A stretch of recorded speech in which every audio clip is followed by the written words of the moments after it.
Hello everyone, Mrs. Gagnon back with another tutorial, this time for SmartMusic. So unlike Sight Reading Factor, I have not been able to find a way that I can see the quote-unquote student view. I'm going to show you what it looks like from my end. I'm sure that what I'm about to show you is similar from your end. So if I want to practice along with something, I'm going to go to music categories. As you can see, it's got method books, which is like the standard of excellence, the red, blue, and green books that we use at school. Band and orchestra, which is actual pieces. Sight reading / singing, so similar to Sight Reading Factor, you can practice your sight reading. Solos, if you want to check out a solo piece for your instrument, give yourself something to work on. Exercises, so things like scale exercises, rhythm exercises, things like that. There's also a choir section, a jazz improv, small ensemble section. The free selections doesn't really apply because SmartMusic has made their library free and accessible through June 30th for everyone who is learning from home at this time.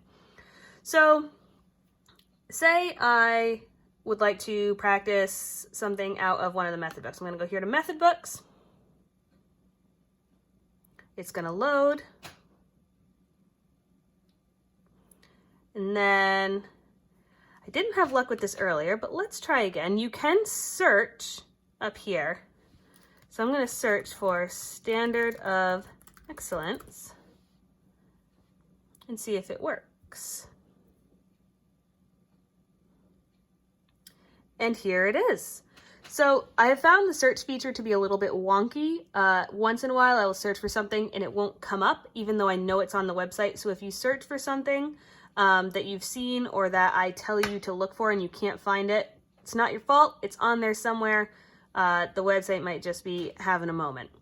So I'm going to say I'm on book 2, which is the blue book. Book 3 is the green book. Book 1 is the red book. I'm going to say I'm on book 2. I'm going to click that.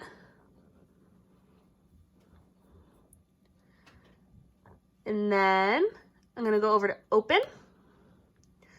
If this is not your instrument, you'll hit this arrow here. It'll reset the menu and you can find your instrument. So let's say I'm a trumpet player. I'm going to click trumpet. And then let's say it gives you all the numbers with all the titles here, which feels a little bit overwhelming. That's okay. We're going to start just with a scale. So let's find, how about A flat major scale? Let's click on that.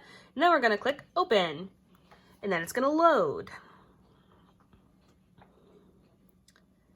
So the cool thing, there are actually quite a few cool things about SmartMusic, but one of the cool things is that you can actually play along. The computer will register what you're playing and then will tell you if you're playing the right notes. So correct notes will come up green, incorrect notes will come up as red, and if you play the correct note but you're early or late, it will appear orange on either side of the note, depending on if you were early would be over here, late would be over here. If I want to just hear what it sounds like, I can hit the play button. It'll give me a countdown. And you can hear it plays the entire band recordings. This is what it sounds like if the entire band were playing. If I'm like, all right, that's good. I got the idea. I got the tempo. Great. Perfect. Go back, and if I wanted to record myself playing it, I would hit record. It would give me a countdown, and then I would play it. You can also adjust the accompaniment volume, which is all the background stuff. I can turn it down and up. I can hit this, and it'll mute it. You can do the same with your part. So as you probably heard, you probably noticed you didn't hear the trumpet part. That's because this was muted.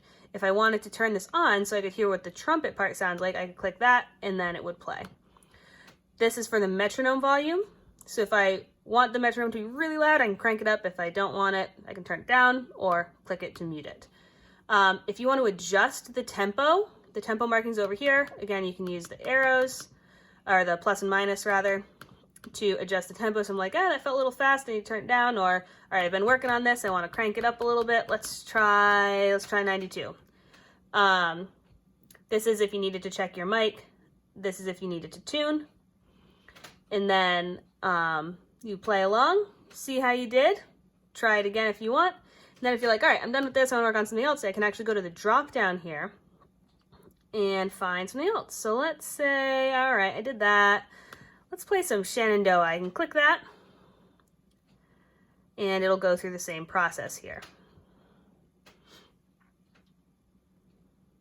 This one seems to be taking a little longer, but it does the same thing.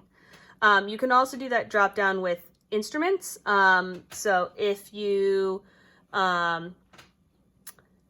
wanted to, for some reason, see what it looked like in an alto sax part, or if you have more than one instrument at home and you want to try it on more than one instrument, you could do that. So let's say I did some trumpet, let's do some saxophone. Where'd it go? I scrolled by it. Alto sax, it'll reload and do all of that. So that is the basics of SmartMusic. And again, you can do this with full band pieces. You can scroll through their library. They have a ton of pieces, some of which you might know, some of which you might just have fun playing along to. And again, the screen would look exactly the same if you were doing a band piece. It would give you the same options for the accompaniment, which would be the rest of the band, your part, the metronome. And when you record, it also tracks with this cursor here, this blue line. It tracks where you are, so it helps keep your eyes where you are in the piece. All right. Happy practicing, everybody.